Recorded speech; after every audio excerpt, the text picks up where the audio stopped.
I'm Chuck Harris.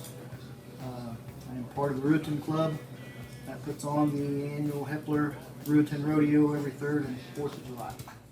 The Hepler Ruritan Rodeo was started as a fundraiser for the Hepler Ruritan Club. The Ruritan Club does civic projects through the city and has created scholarships for 4-H and helps with city improvements with the park and all kinds of civic events. So the initial rodeo was a fundraiser to support those events. It's always on the 3rd and 4th of July. There's several events around the rodeo. Obviously the rodeo is the main event, but there's also a dance on the night of the 3rd.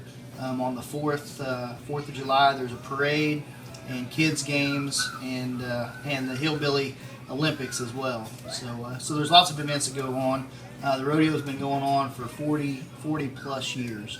On the 4th of July, we typically have a parade in the morning, and then directly following the parade, we have kids games throughout the afternoon. The 4-H usually sponsors the kids games. They also have a pie auction as part of a fundraiser for the 4-H.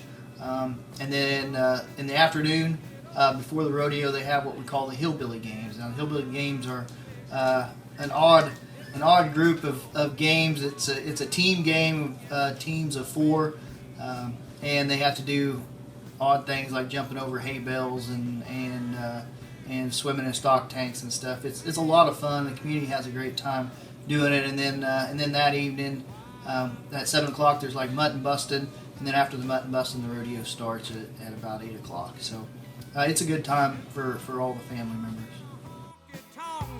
Ruritan members, typically there's 2 main jobs for the Ruritan members, and that's to take the gate money and then also to use or to work in the concession stand and take care of all the concessions, and then kind of cover any issues that the contractor may have as far as organization. The contractors typically take care of all the stock and the organization of the rodeo.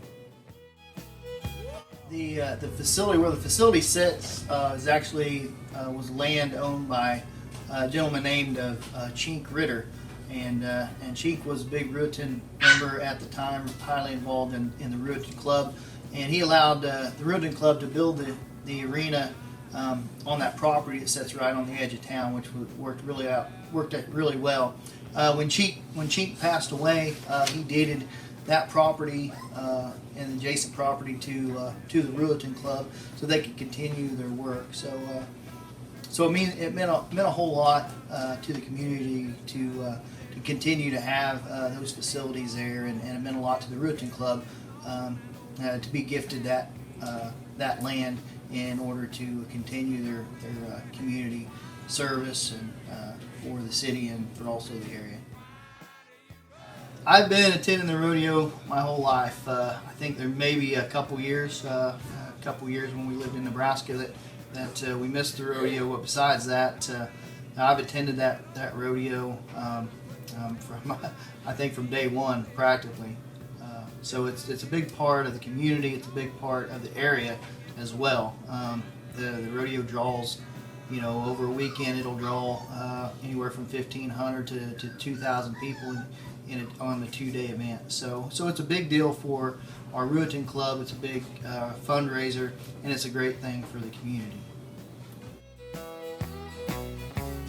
Country music singers have always been a real close family, but lately some of my kinfolks have disowned a few others than me.